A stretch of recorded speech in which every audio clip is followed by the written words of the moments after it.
भजो मुरली मनोहर नंद लाला, भजो गिरिधर गोविंद गोपाला, भजो गिरिधर गोविंद गोपाला, भजो मुरली मनोहर नंद लाला, भजो मुरली मनोहर नंद लाला, भजो गिरिधर गोविंद गोपाला, भजो गिरिधर गोविंद गोपाला। बोलिए वृंदावन बिहारी लाल की जय।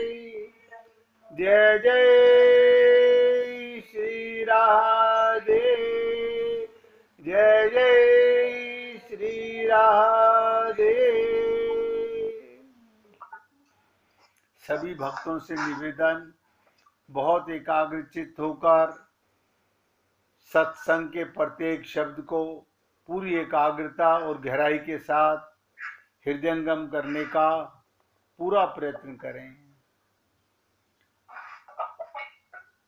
ये बहुमूल्य समय और इसका सदुपयोग जो भी जीव करता है, परमात्मा की दृष्टि में उसका एक एक पल नोट होता है। आप हम सब लोगों को ये मानव चोला भगवान की कृपा से मिला, लेकिन हम लोग भगवत प्रेम के लिए कितना संकल्प करते हैं, कितने दृढ़ होते हैं, कितना आगे बढ़ने का प्रयत्न करते हैं। हे पुण्य आत्माओं, निवेदन करना मेरा कार्य है, बहुत ध्यान से सुनिएगा। और बाई जी से और वीना से निवेदन है, अपना मोबाइल का स्पीकर बंद कर लीजिए। वीना का भी खुला हुआ है। अब पूरी एकाग्रता से सुनिएगा। कल आपके साथ चर्चा चली कि महाराज दशरथ की जब बहुत तारीफ हुई, उन्होंने आईना देखा, आईने में उनको मुकुट टेढ़ा नजर आया, मुकुट सीधा किया तो उनको अपने बालों में सफेदी नजर आई। बालों में सफेदी का भाव भी आपको बताया। उनके हृदय में समर्पण का भाव जागा और उन्होंने जब अपना प्रस्ताव सबके सामने रखा तो सारी सभा ने बड़ा प्यारा अनुमोदन किया। वो उत्तम कोटि के लोग थे कि महत्वपूर्ण प्रश्न कि हमारे आसपास के जो लोग हैं वो हमारे जीवन में त्याग की प्रेरणा देते हैं या भोग की प्रेरणा देते हैं या संग्रह की प्रेरणा देते हैं। ये आप और हम लोगों को भी सोचने का विषय है। दशरथ जी के जीवन में अनुकूलता है, उनमें समर्पण के संकल्प को समाज का समर्थन मिला। यानी समर्पण भी एक प्रकार का बहुत बड़ा त्याग है। और जिंदगी इसी का नाम है कि मृत्यु से पहले, ये शरीर छिन जाने से पहले, आप और हम लोग जिसके लिए आए थे, जिसके लिए कार्य कर रहे थे, उसके आगे पूर्ण तरह समर्पण कर दें कि प्रभु, जो कुछ भी मैंने जाने अनजाने में किया, अब मैं अपने आप को आपके समर्पित करता हूं। आप लाए थे अपना कार्य कराने के लिए और मुझे प्रेरणा देने के लिए कि इस देह में हरि मिलत है। तो ये समर्पण किस चीज का है? भोग और संग्रह रहेंगे नहीं, हमारे साथ जाएंगे नहीं। तो जैसे ही सभा का समर्थन मिला तो सबसे पहला कार्य समर्पण के लिए गुरु की आवश्यकता पड़ती है। तो सबसे पहले गुरु वशिष्ठ के पास गए, और गुरु वशिष्ठ उनके कुल के आचार्य हैं। दशरथ जी ने अपना संकल्प, अब देखिएगा आप और हम लोग अभी तक संकल्प नहीं किए हैं, अगर किए हैं तो बहुत अच्छी बात है। संकल्प माने अब समर्पण का भाव, त्याग का भाव और भगवत प्राप्ति का भाव, ये संकल्प कीजिए। तो सबसे पहले गुरु का आशीर्वाद मांगा। शरणागति का मतलब भी यही है। अंत में समर्पण का कार्य भी तो गुरु के द्वारा ही संपन्न होता है। कि समर्पण का तात्पर्य क्या है, ये भी गुरु ही बताता है। तो उन्होंने क्या कहा, महाराज मैंने अपने जीवन में जो भी चाहा सब आपकी कृपा से पूरा हुआ। अब मेरे मन में एक आकांक्षा शेष है। ये महाराज दशरथ के शब्द बता रहा हूं कि शरीर तो नाशवान है, मृत्यु अवश्यम भावी है, और मैं चाहता हूं मेरे जीवन काल में मैं श्री राम को सिंहासन पर बैठ जाएं, मैं उन्हें अयोध्या का राज्य अर्पित कर दूं। मेरा ये संकल्प क्या उचित है? ये आज्ञा मांगने, सलाह मानने गुरु के पास गए। आज आध्यात्मिक बातें तो बहुत सुनी हमने। भक्त प्रहलाद ने जीवित रहते रहते अपने पुत्र विरोचन को राज्य दिया, विरोचन के बाद राजा बलि को राज्य दिया, लेकिन हमारे अंदर ये त्याग और समर्पण का भाव नहीं जागता है। तो गुरु वशिष्ठ सच्चे अर्थों में गुरु थे।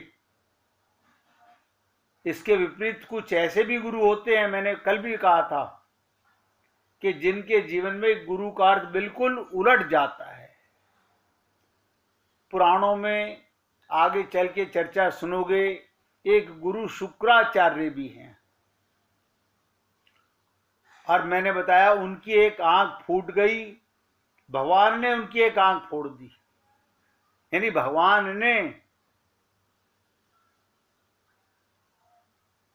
उनकी जो दो आंखें थी, एक आंख क्यों फोड़ी, इसकी चर्चा भी आप सुनेंगे। गुरु की आंख फोड़ दे, ये बड़ी विचित्र बात कि गुरु और भगवान दोनों में एक दूसरे के पूरक हैं। वो गुरु नहीं है जो अपने शरणागत शिष्य को भौतिकवाद मार्ग पर ले जाए, आध्यात्मिक मार्ग की प्रेरणा दे, समर्पण का रास्ता बताए। ये कथा बड़ी का तात्पर्य क्या था? इस कथा का बड़ा सार्थक तात्पर्य, बलि यज्ञ कर रहे थे, यज्ञ के अंत में भगवान आ गए। बताइए, हमारे प्रत्येक कार्य में ऐसा बड़ा सौभाग्य किसको मिलेगा? आप पूजा कर रहे हो और भगवान प्रकट हो जाए। ये देह मिला ही भगवत प्राप्ति के लिए, और बलि के यज्ञ में भगवान प्रकट हो गए। बलि दान कर रहे हैं, और दान मांग कौन रहा है? स्वयं भगवान मांग रहे हैं। बहुत ध्यान से सुनो, स्वयं भगवान दान मांग रहे हैं।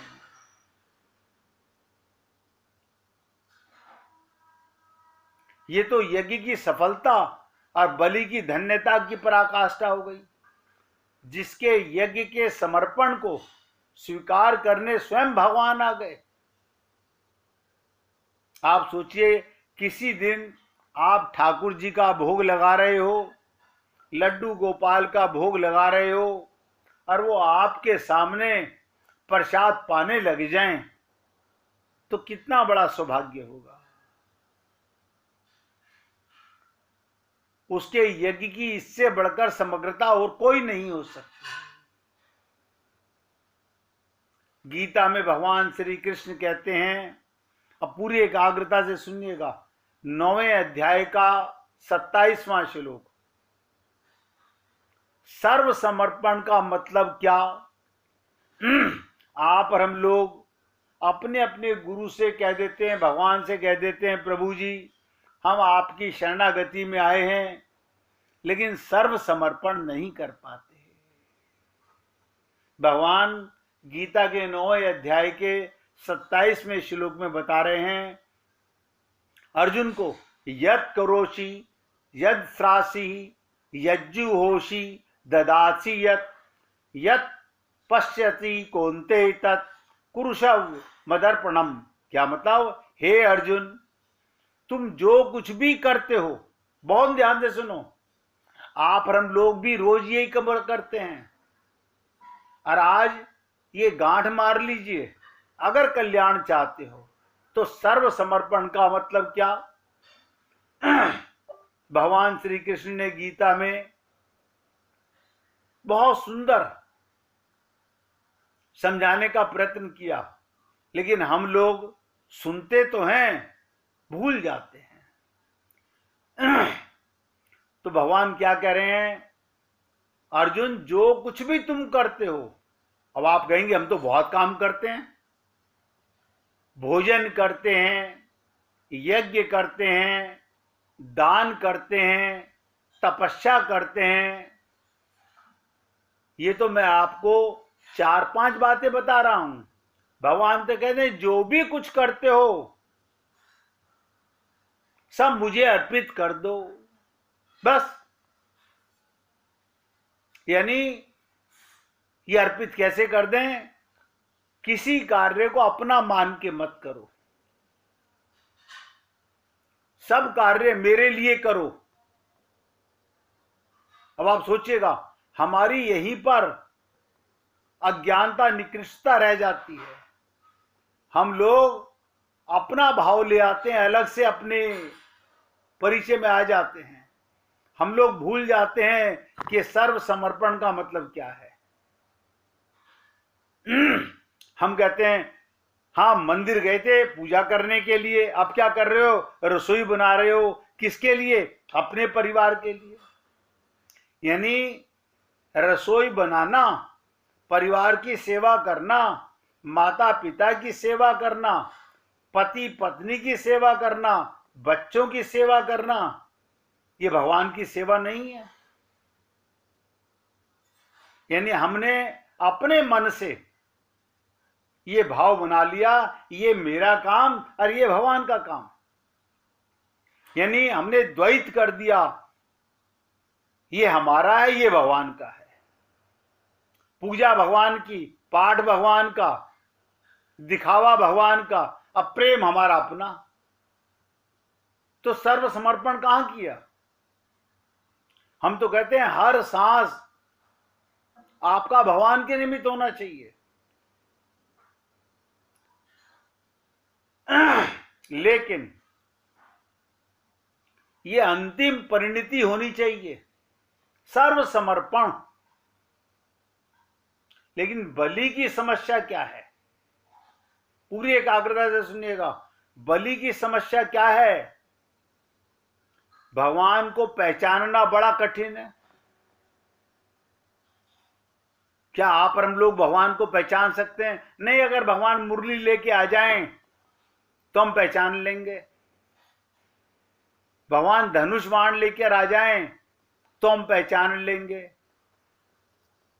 यानी हम भगवान को उन्हीं रूपों में चाहते हैं जिन रूपों में हमने आज तक सुना और देखा है।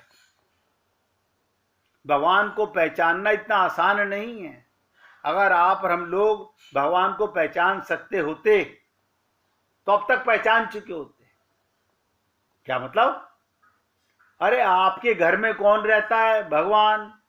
आपकी आंखों से दिखता कौन है, भगवान। जब सारा संसार भगवान बने हुए हैं तो आपको ये अपना भ्रम आज तक तो मिट नहीं सका। जित देखूं तित श्याममयी है, गोपियां कह रही हैं, सिया राम में सब जग जानी। गीता कह रही है वासुदेव सर्वम, सारी सृष्टि मैं बना हुआ हूं। यानी यहां पर मिट्टी का एक कण भी भगवान बने हुए हैं। लेकिन हम अपना शरीर, अपना मन, अपनी बुद्धि, अपनी आंखें, अपने हाथ पैर, अपनी इंद्रियां मानते हैं सब भगवान हैं। आप देखिए, आपके घर में, मुझे बता दीजिए, जिस घर में आप रहते हो घर आपका है भगवान का है? जिनके साथ रहते हो भगवान है, अब हम मानते नहीं है। यही हमारी दृष्टि नहीं है, ये सर्व समर्पण नहीं है। हाँ, ये गाते तो जरूर हैं, त्वमेव माता से पिता त्वमेव, लेकिन मानते कहां हो? तू ही माता बन के आया, तू ही पिता बन के आया, त्वमेव सर्वम। अरे प्रेमी बन के तू, प्रेमिका बन के तू, मित्र बन के तू, दुश्मन बन के तू। लेकिन हम लोग बुद्धि नहीं रखते इन बातों की, भूल जाते हैं। हमें कौन सा संसार दुख दे रहा है? भगवान का बनाया हुआ संसार, वो तो भगवान का बना हुआ है, उसमें तो सब जगह भगवान है। मैंने कई बार निवेदन किया, आपका मनोमयी संसार, आपने अपने मन से एक नया संसार गढ़ लिया, उसमें राग और द्वेष हो गया, वो आपको दुख देता है। यही अनंत जन्म गुजर गए। कहते हैं ना, माला फेरत जुग फिरा, फिरा ना मन का फेर, कर का मन का फेंक कर, मन का मन का फेर। क्या करे इंसान, इतना भ्रमित हो गया, इतना बुद्धि और मन के चंगुल में फंस गया, उनका गुलाम हो गया, अपना कल्याण करना नहीं चाहता। तो भगवान की समस्या, ध्यान से सुनो, बलि सोच रहा है मैं भगवान को पहचानूंगा कैसे, बड़ा कठिन है। हमारी भी यही समस्या है। संत महात्मा सरल करते हैं, सब में भगवान है। नहीं नहीं, ऐसे हम नहीं देख सकते भाई। अब सुअर सामने आ गया, हम भगवान कैसे देख लें? वो तो मल खा रहा है। यानी सूकरा अवतार भगवान का हो गया, लेकिन हमारी बुद्धि नहीं मानने को तैयार है। देखो कमाल की चीज, हम ना तो संत महात्मा की मानते, ना ग्रंथों की मानते, हम फिर वही घूम फिर के अपना पापी मन की मानते हैं। यही हमारी अज्ञानता है, इसी के कारण हम आगे नहीं बढ़ पा रहे। बलि की नहीं, हम सबकी समस्या है। भगवान को पहचानना बड़ा कठिन, वो कब किस रूप में किस वेश में आ जाएं, कुछ कहा नहीं जा सकता। कभी कभी तो हम भगवान को न पहचान कर उनका तिरस्कार कर बैठते हैं। भगवान कभी भिखारी के वेश में आपके घर आ जाए, कभी दीन दुखी रोगी के वेश में आपके सामने आ जाएं, कभी ना जाने किस वेश में आ जाएं। वो वेश बनाने की कला में बड़े निपुण हैं। भगवान पल पल में भेष बदलते रहते हैं।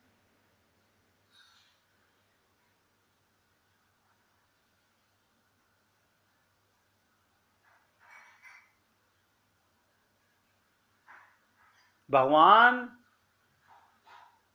अर्थवेद श्वेतास्त्रो उपनिषद में कहा गया, जीर्णो दंडेन बंचसी। क्या मतलब? कभी कभी लाठी लेकर बूढ़े के रूप में आते हैं और हमें ठग लेते हैं। अब आपको बूढ़ा समझकर हम आपका तिरस्कार कर देते हैं, जबकि आप साक्षात भगवान होते हैं। इसीलिए तो ये बात कही जाती है, सर्वत्र, फिर नोट करो, सर्वत्र सबको भगवान समझना चाहिए, ना जाने किस भेष में नारायण मिल जाएं। हम लोग अपने गुरु में, बताइए, जिससे जो द्वार है गुरु द्वार भगवत प्राप्ति का, वहां जाकर के भी बुद्धि लगाते हैं। भगवान कहते हैं मुझ में और गुरु में कोई भेद नहीं है। अरे मैं तो कहता हूं किसी चीज में भेद नहीं है। इस सृष्टि का एक एक कण भगवान बने हुए हैं। आप मंदिर में जाके भगवान को देख लेते हो ना, वो आपकी भावना के भगवान है। जो दिख रहा है आंख से वो भगवान है। भाई इतनी सी बात सुन ले, जो दिख रहा है वो भगवान है। ईश्वर सर्वव्यापी है, तो किसी भी रूप में और कभी भी आ सकते हैं। इसलिए किसी का तिरस्कार मत करो। सब में भगवान छुपे हैं, कहां प्रकट हो जाएं पता नहीं।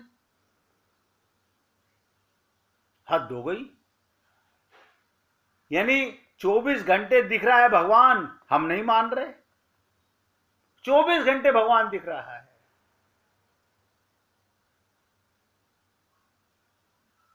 पता नहीं हम कहां बिजी रहते हैं, हमारी बुद्धि कहां रहती है, हमारा मन कहां रहता है।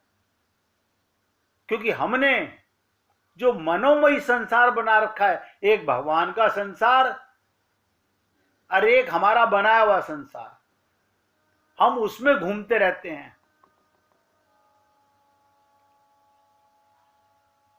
हमने भगवान के संसार में भी डिवीजन कर दिया। ये मेरा परिवार, ये पड़ोसी का परिवार, ये मेरे भाई का परिवार, ये मेरी बहन का परिवार, ये मेरा पियर, ये मेरी ससुराल।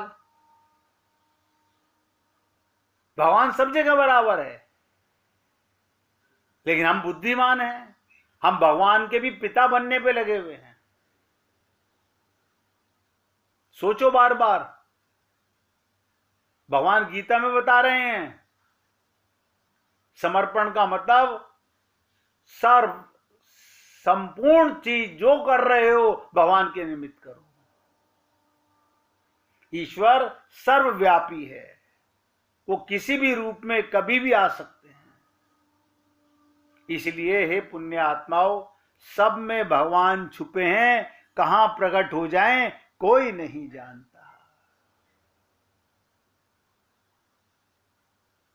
जो चर्चा मैं आपको बता रहा था शुक्राचार्य जी की, अब बताइए बलि के सामने भी भगवान आए। बलि के सामने, राजा के सामने, राक्षस राजा के सामने भगवान आए।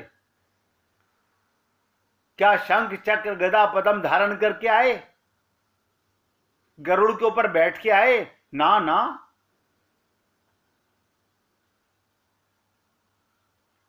एक किशोर ब्राह्मण वामन अवतार बन के आए, छोटे से बोने 52 उंगल के ब्राह्मण रूप में आए। बलि नहीं पहचान पाए।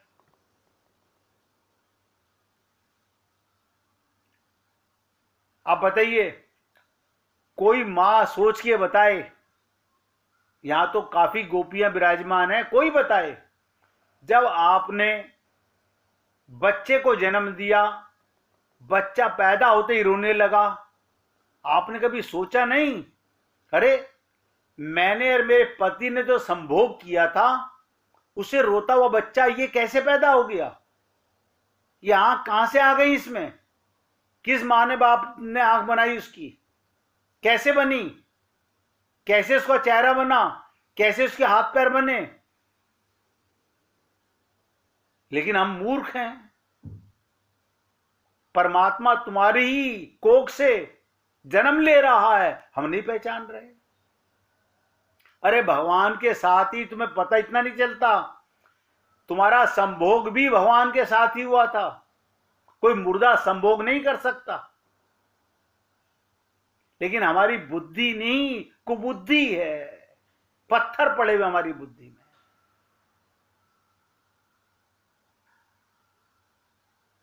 जड़ चेतन सब भगवान है।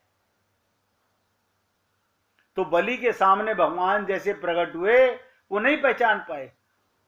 उन्हें एक ब्रह्मचारी समझकर बड़े प्रसन्न होकर के उनका स्वागत किया, और पूछा कि कहिए, आपके घर कोई ब्राह्मण आ जाए और आप यज्ञ कर रहे हो, आप कितने खुश होंगे। देखो, हमें दान देने जाना नहीं पड़ा, दान लेने ब्राह्मण अपने आप आ गए। और वही सुंदर ब्राह्मण, अपूर्व सुंदर ब्राह्मण, पूछा कि मैं आपकी क्या सेवा कर सकता हूं। आप जो आदेश दें उसका मैं पालन करूंगा। पास ही उनके गुरु शुक्राचार्य बैठे थे। अब देखिएगा,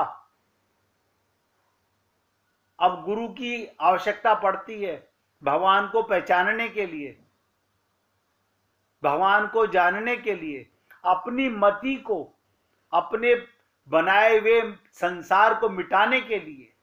भगवान का बनाया हुआ संसार किसी को दुख नहीं देता। अब गुरु कैसे, जिसकी एक आंख भगवान ने फोड़ दी।